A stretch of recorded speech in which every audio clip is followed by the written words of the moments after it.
Midweek Freak Treat. Fat Chance, minutes 55 to 60. I'm Adam, and you're in. And I'm too busy making a bird with my hands. It's true. I'm Steve. That's correct. And this week we're talking about Fat Chance, minutes 55 to 60. And what a Victoria Jackson filled 5 minutes this is. Filled to the top. I thought she only did a 2-dayer on this thing, but I think she was here for a week, maybe. No, I still say 2 days. You could fit all of her scenes still into 2 days. She's only in 2 locations, so you could film that all in 2 days. I think all the lighting that needs to be moved, all the cables. You don't know how many cables are involved in this thing. You're absolutely right. I've never been on a film set before. That's not true. I was an extra in a crowd scene where one of the actors really punched one of the crowd people in the face, and like there was almost a riot. It was great. It was really fun. Did anybody like hold up a boombox and play "Let's Start a Riot"? Or I'm just assuming that's all riots. Of course. Well, we all started singing it. Like there was a large contingent of us that were big 3 Days Grace fans. And so someone started drumming on their legs, and then another person was like mouth guitaring, and then obviously we had someone sing "Let's Start a Riot." And honestly, we got paid $10,000 for that show, and it was one of the best nights of my life. Well, yeah, it was too beautiful of a rendition of "Let's Start a Riot," so kind of just got off. Well, exactly. And got paid. Well, and got off. Yeah. Oh, that's what I'm all about. I'm about buying a Mercury, cruising it up and down the road, and getting off, baby. That's right. 2022, here comes the glue. I'm in support of that phrase. I think it should be on every billboard. Agreed. And the nice part about it is you can just repeat it every 10 years. 2032, here comes the glue. 2042, here comes the glue.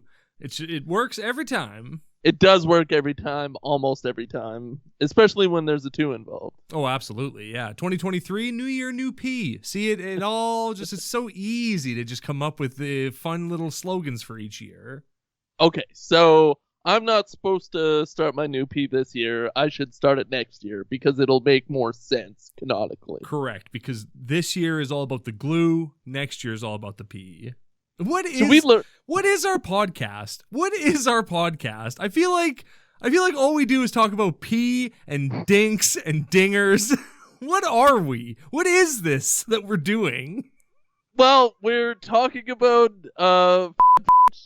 55 to 60 minutes, and we're also getting caught up in our lives.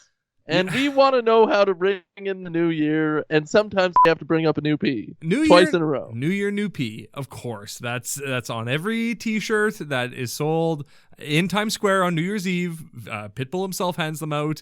Everyone gets a New Year, new P shirt. I enjoyed a Pitbull song the other day. Yeah, of course. I can't think of what it was. What do you mean? Well, you say that like it's hard to do. Every song is an enjoyable song by him. You put one on. In fact, that's how my wife and I rang in the new year. The new year hit, and like I mentioned Pitbull, and then I put on Pitbull, and we listened to it for like an hour and a half before my wife was like, "Hey, can we listen to not this anymore?" I went, well, all right, fine.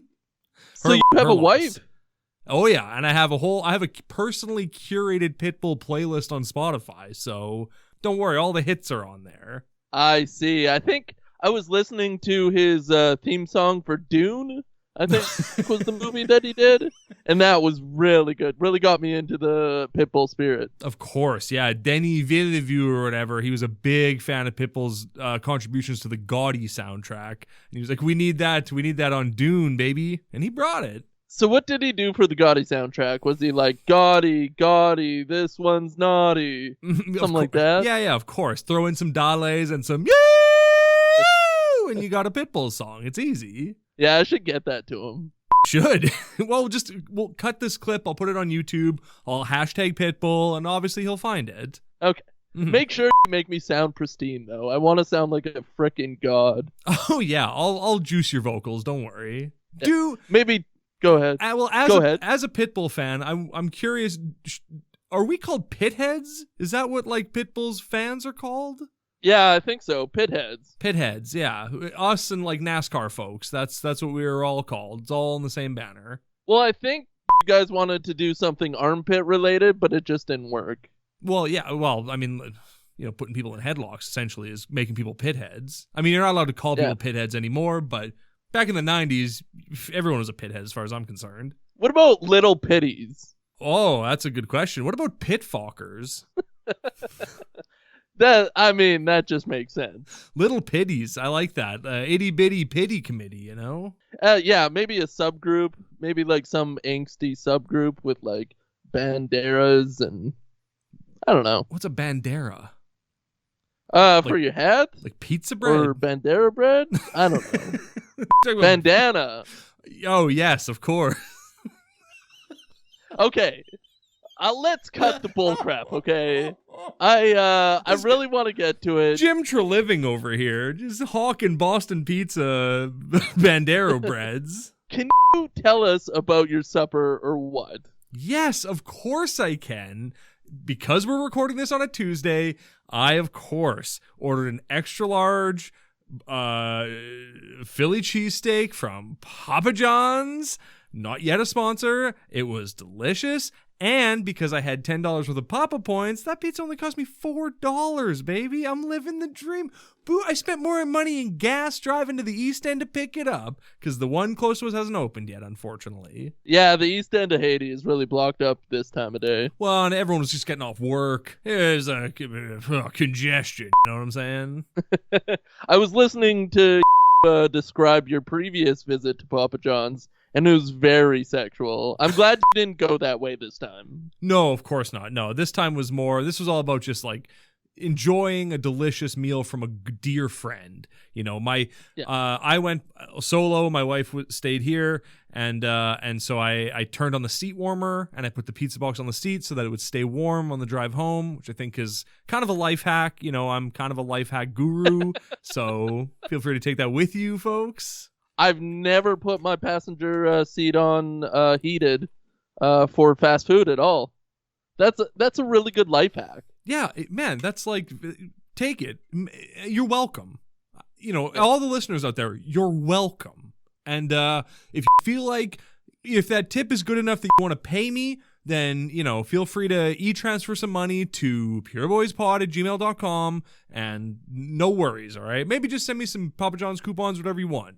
I'll take it all. Can we turn that into an NFT, the idea of putting your food on the heat seater?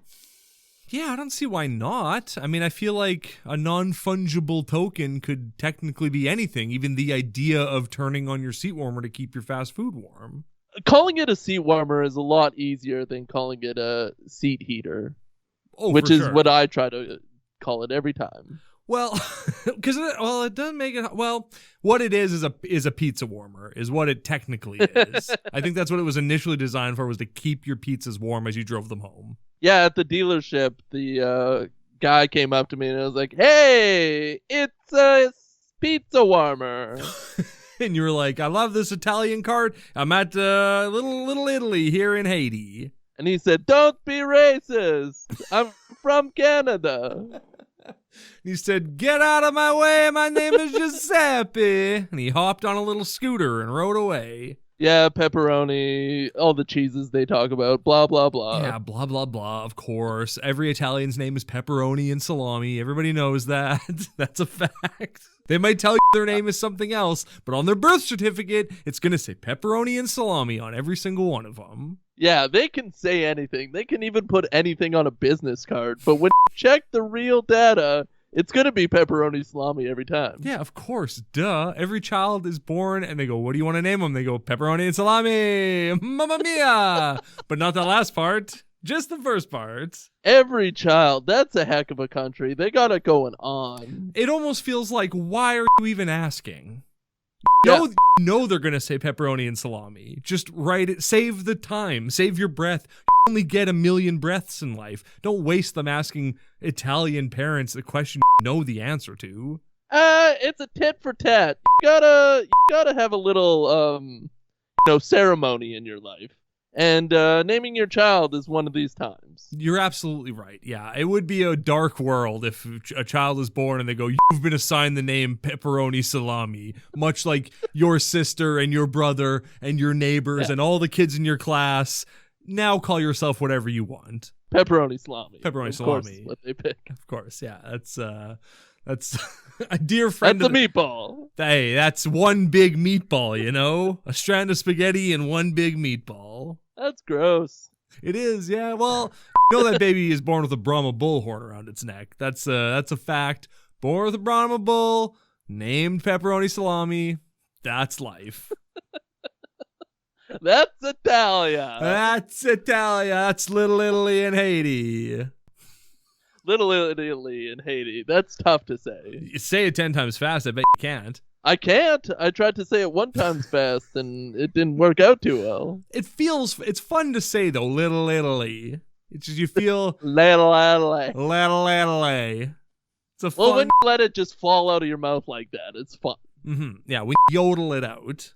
Yodel champions. 55 to 60 minutes of chance. Oh, yeah. And bleeped all the words. Yeah, you might have noticed that we got more complaints about our theme song. People were offended because they knew that, if they hear Red Fox saying and then bleep bleep, well, they know that it stands for bitch. So people were offended by that. So we had to go back retroactively and censor that offending word you. So now it's just beep, beep, beep. And these are going to be... I'm incensed. I'm incensed with these complaints. This is absolute malarkey. How do you know what he's going to say after you? Did you listen to the previous episodes? I don't think so. We know you're just listening to one and then never listening again. So stop getting offended. Plus, you say you're incensed. I have to edit the words you and fat and bitch out of every one of these episodes now. You know how many times we say you in an episode? It's absurd. Probably not as many as I'm thinking, as I'm like freaking out about, but oh my gosh, it's going to be an editing nightmare to put this together. I can't wait. We definitely don't point at each other and say Y-O-U before we start talking, which would make sense if we started doing that. Yeah, and then editing out all those things. Instead of saying urine, I just point and go you. Obviously, that's going to be censored, but people will get the idea. Yeah. Exactly. Urine. Mm-hmm. We should just say urine more often. We should just say urine. Oh, well, okay. Should I censor that? Does half of that word have to be censored? It's a proper pronoun, Ewan McGregor, so I don't think so. We were referring to him. No, I gotta censor that one too. This is gonna be a real delight for the listener. I'm gonna make sure the censor noises are louder than they usually are. Put some skirt on them, some. Oh man, I made a playlist, a music playlist of a bunch of old rap songs from when we were in high school. Well, not you. You were way older than I am, but way older. But oh man, we listened to some dirty South rap back in the day. Just saying skirt just reminded me of that. Skirt. It's funny to think that, like, I told my wife this the other night. I have a very distinct memory in my head of me at my prom wearing an all-white suit, just screaming the lyrics to Get Low by Lil Jon and the East Side Boys with all of my classmates in front of all of our parents and priests, just everyone that was there, and just screaming like, "Sweat drop down my balls!" But that's what you're allowed to do at your prom. If you were caught in, like, the mall in the middle of the day, people would probably look at you weird, but you're at your prom, baby. This is your time. Oh, yeah. This is your time to shine. This is the time to accidentally lock eyes with your mom as you yell, "Skeet, skeet, motherfucker!" You go, well, now we're always going to have that. Did she not know about the skeeting? Oh, no. She she jumped up and yelled along, too. She knows. Windows to the wall. She understands it. Yeah, the sweat. Right, of course. Sweat. All you bitches crawl. Yeah, everybody, yeah. That's just called a sing-along when you're in grade 12. I'm really excited that he brought up sweat. People don't think about sweat enough anymore. No, I mean, there was that one artist, Keith Sweat, and then that was pretty much it. Yeah, it kind of ruined it for everyone, I guess. But that was in a name, and what's in a name? Oh, nothing. A name is... my name is Mud as far as I'm concerned. Yeah. I don't know why you were going to say Mud, but I had a feeling you'd say Mud. Well, everyone knows mud is gum spelled backwards, so... Is it? Nope. All right. No, it's not. It's really not. What happens in this 5 minutes other than Victoria Jackson just hogs the movie? We find out what Meredith, what's her best friend's name? I don't know. Her grandma's dead. The character's dead to me. Right. Katie? I feel like her name is Katie. But yeah. But then she also said like Maddie or, well, I don't know. She's all screwed up because, she couldn't go to church because of Justin. Now she won't go back to camp because of Justin. And that really gets at, FB's goat. Mm-hmm. So she goes to camp. Yeah, that coward total. Well, first she prays. First she goes, hey, Dad. Hey, Poppy. Hey, Papa John. Poppy John, please take care of Maddie. But again, I don't know who the hell Maddie is. Is that dead grandma's name? But yeah. Pray for her now. She's been dead for days at this point. Yeah, but she held it all in. She didn't want to get it out until she was safe. Feeling safe. Mm-hmm. That's fair. Well, now that she's been called out on her bull S, she's praying to God now. And I guess he's answering prayers because once she was scared to go back to camp because Justin was going to be there. But then when she goes back to camp, she finds out Justin friggin' quit camp in shame and embarrassment, presumably. Yeah, and FB is very, very shocked. She slaps her face and screams. Oh, yeah. And her cheeks just vibrate and rattle. And they can hear, it's like a thunderclap when she slaps her cheeks. Oh! She really rattles the building. What building is she in? I guess her house. When she finds out that Justin didn't come back to camp, she's in like the mess hall. I think she's at home. Yeah, Victoria Jackson comes over to her house. Hey, did you know that Justin quit camp? And also, Allison, you're so beautiful. And don't think that you're just because you're a fat bitch that people will love you. Pretty good. It's a pretty good impression. Very good impression. Could you say, if you look in God's mirror, you're a masterpiece? If you look in God's mirror, you're a masterpiece. Yeah, that pretty much nailed it. And, Victoria Jackson is just dropping truth bombs like that all over the place. Yeah, of course she is. She's chewing gum and eating peanuts at the same time. She's living her life to the fullest. Her mind operates on another level. That's how she can see right through Allison's bull S and, of course, lie to Allison and be like, I don't know why you think people don't find you beautiful. It's like, yeah, you do. Who is this helping? You're treating her like a fool. Yeah, you wouldn't have to mention how beautiful she is all over the place if she was, like, hot as hell.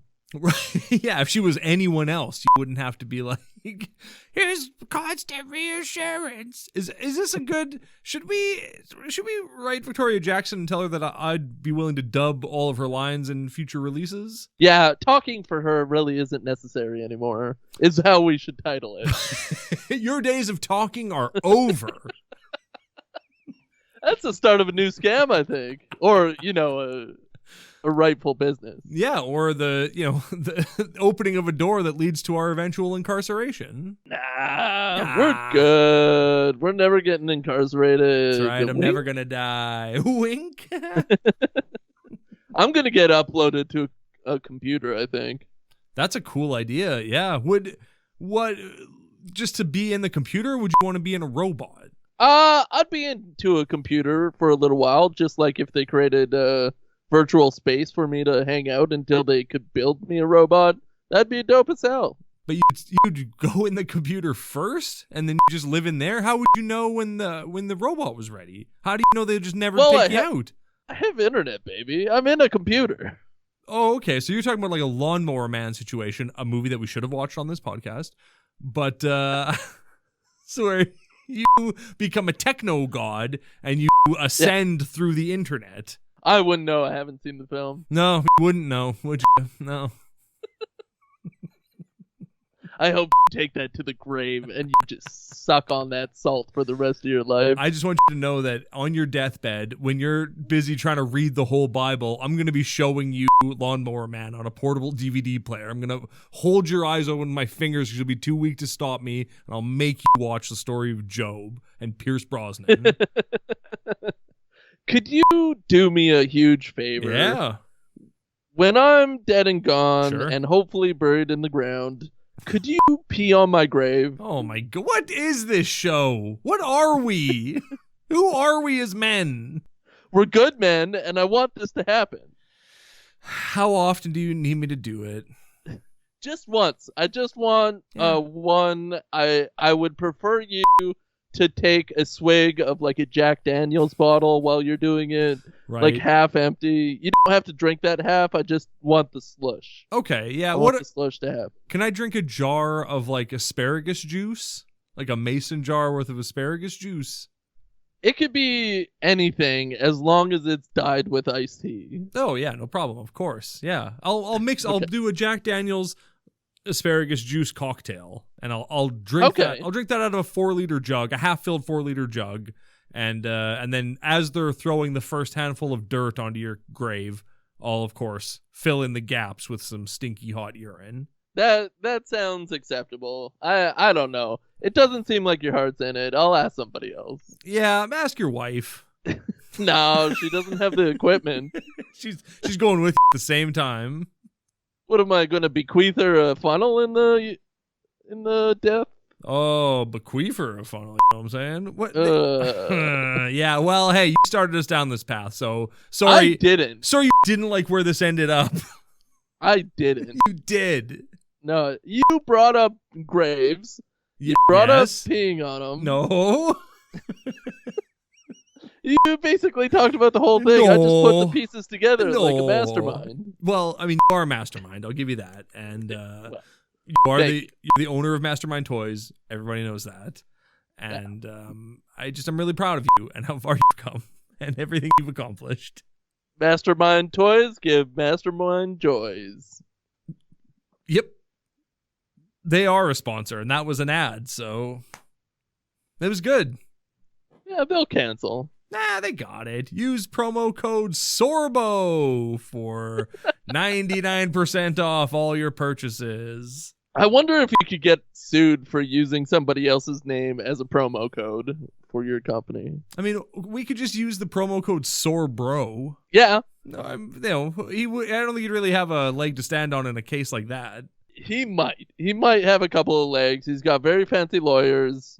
He's got people who fly in for him at a moment's notice. He's got very fancy Christian lawyers. I feel like we could out-finagle those fellas. And but they know the Bible back and forwards. You can't get those guys. But this isn't a biblical discussion. This is a discussion of the law of man. And in this world, the law of the jungle reigns supreme. So we need to get a lion for our defense counsel.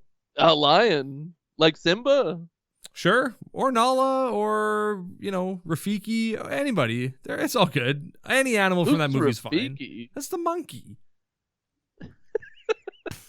Stupid. All right. It's the monkey. I haven't seen Lion King since 1980-something. Wow. All right.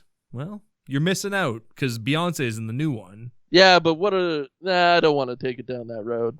All right, this week we're talking about 2019's The Lion King. Starring... So, as you can tell, we're a little forewarned.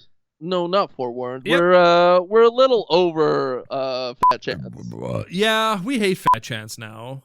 We're over it. Well, we got 15 more minutes, so that means 3 more episodes, and we're outie like a dollar bill. I think we're gonna get into the next one. We're really gonna come back strong. We're gonna be pissed full of energy. Mm-hmm. We're gonna go. We're good. I think that. What do you think is going to happen by the end of this movie? Do you think we're going to get to see the fat suit? Do you think there's going to be a nude scene where they have to like a fat bastard in Austin Powers, whichever one he's naked in? The second one? Yeah, the second one where they do shadow play with the tent, and we're going to see her remove the fat suit before sex. Yeah, sure. Yeah, and then it'll look like she's pulling a tennis racket out of her butt or something like that. Why don't movies do that more? It's comedy gold. They've already done it once, and it was perfect. It was called Austin Powers, the International Man of Mystery, or The Spy Who Shagged Me. I can't remember which one has that specific gag in it. I think, yeah. I don't know, and that's really freaking my bean. Yeah, well, but don't feel too bad because I just found out about the song "Number One Spot" by Ludacris like 2 days ago, and that song is just all about Austin Powers, and I cannot believe that somehow I didn't hear about this song. Like, how did I miss this one, baby? Hey, baby, it's Ludacris with Quincy Jones's beat, Yeah, and it's freaking fire. It's man. awesome. Yeah. He shouts out Mini-Me and Fat Bastard. He shouts out Faja. There's all kinds of great lines in it. I think Quincy Jones says groovy at the beginning, or put your groove on it, stank. Yeah, give me the groovy. Give me the grease. Anyway, I'm in love with that song. I'm in love with the third verse because there's the most Austin Powers references in the third verse. And it's a real treat. If you're looking for something great to listen to and watch, skip Fat Chance and just watch Number One Spot by Ludacris, the music video with Vern Troyer. Well, skip Fat Chance 0 to 60. Like, after 60, maybe it gets, like, insane and is the best thing in cinema history. I'm curious. Yeah, maybe they saved all the budget for, like, the climax of the movie, essentially. And it's going to be this huge, I mean, it's already going to be huge, but it's also going to be a huge thing that happens. Who knows? Well, maybe Groot comes in and Star-Lord and, like, the Star Wars people are there, too. You never know what's going to happen in Fat Chance. Maybe we're going to get, like, an Akira style ending where Alley Cat 69 just starts, like, eating thing and growing and just envelops the camp and eats all the campers, becomes this huge, and then, like, you know, the military flies in with jets and helicopters. It just becomes, like, a whole thing. Yeah, the budget gets real big in the last 15 minutes, I would assume, and the only way they could go is bigger. Of course, yeah, of course. And that was in the notes all the time. Bigger, more pillows, bigger. Yeah, the church notes, because Big Church is watching this. Of course, Big Church releases. Of course, Big Church is watching this. Hey, here's a little side note. But not about this at all, and also only really tangentially related to anything. But did you know that PureFlix used to have a podcast? What? Was it us? No, that was a cool sound you just made. That was a weird combination of notes that came out of you, Robot Man. Yeah, I got two throats. It's pretty cool. It wasn't done by us, but there's an interview with Kevin Sorbo on there, and there's an interview with the priest who did the Kanye West Sunday Service Selfie Dad hookup.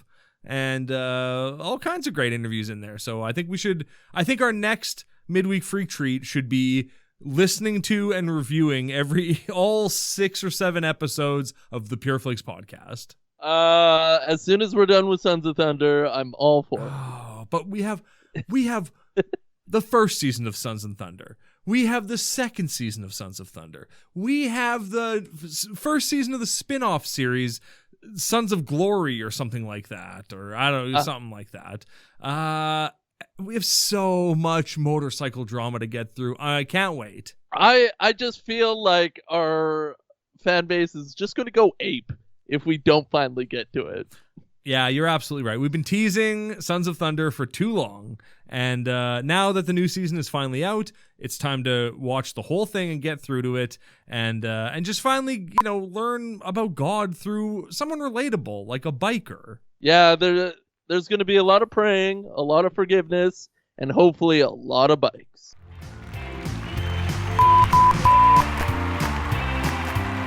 That's good enough, eh? Oh, it's great enough. Yeah.